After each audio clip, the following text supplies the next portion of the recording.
The United Nations Human Rights Office appeared to have intentionally given I-24 News deceptive information in an attempt to cover up travel funding that pro-Hamas organizations provided to a UN official. UN Special Rapporteur for Palestinian Rights Francesca Albanese took a politically charged trip to Australia and New Zealand in November of 2023. That trip included a fundraiser for a Palestinian lobby group, as well as a meeting with the New Zealand Sovereign Wealth Fund to push for them to divest from Israel.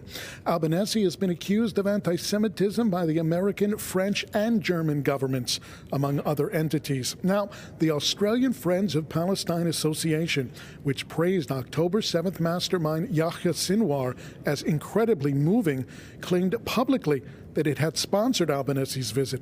And Free Palestine Melbourne, the Australian Palestinian Advocacy Network, and Palestinian Christians in Australia stated that they supported the trip. All four are lobbying groups. Now, we asked various UN officials and entities for months whether pro-Hamas groups actually did fund the trip.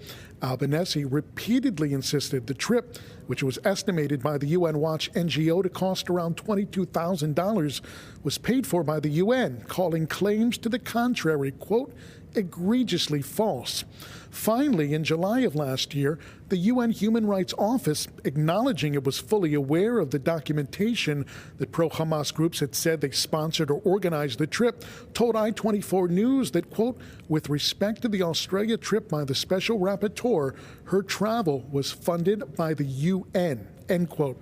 They ignored requests to provide any documentation showing that to actually be the case. Since then, a 6-person panel of Albanese's peers who have long attacked her accusers was assigned the task of investigating a host of accusations against Albanese. In a letter written last month to UN Human Rights Council President Jörg Lauber by that panel, known as the UN Coordination Committee of Special Procedures, they finally acknowledged Albanese had taken, quote, partial external funding for internal trips within Australia and New Zealand, end quote, though they insisted that funding was within the bounds of the UN Code of Conduct. I-24 News asked the media offices for the UN Human Rights Office and Special Procedures for clarity on what seemed to be contradictory claims. Like former U.S. President Bill Clinton's cagey testimony in the Lewinsky affair when he famously remarked, it depends upon what the meaning of the word is. Well, for the UN Human Rights Office and Albanese, it apparently depends upon what the meaning of the word to is. The Special Procedures Office told us, quote, with regard to the Special Rapporteur's visit to Australia, her travel was funded by the United Nations regular budget.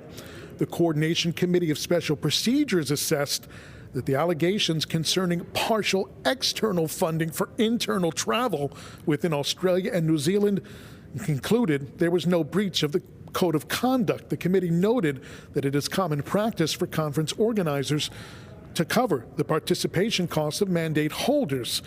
Now, with that, the UN finally conceded Albanese had, in fact, received external funding after all. In follow-up conversations, it became clear the UN was drawing a distinction between funding for travel to a country and funding for travel within a country, a bizarre distinction they failed to make for a year and a half and almost certainly did it to avoid discussing the topic of Hamas-supporting groups paying for a UN official's anti-Israel business travel.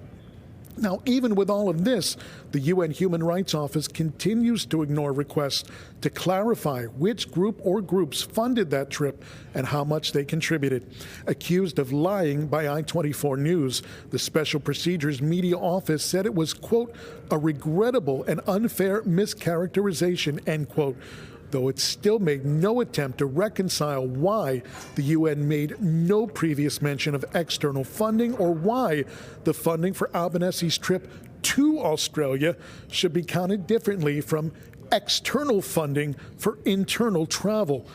Asked during a press briefing whether UN Secretary General Antonio Guterres would call for that funding information to finally be released, his spokesperson said, quote, we support transparency in the activities of any official affiliated with the United Nations, end quote.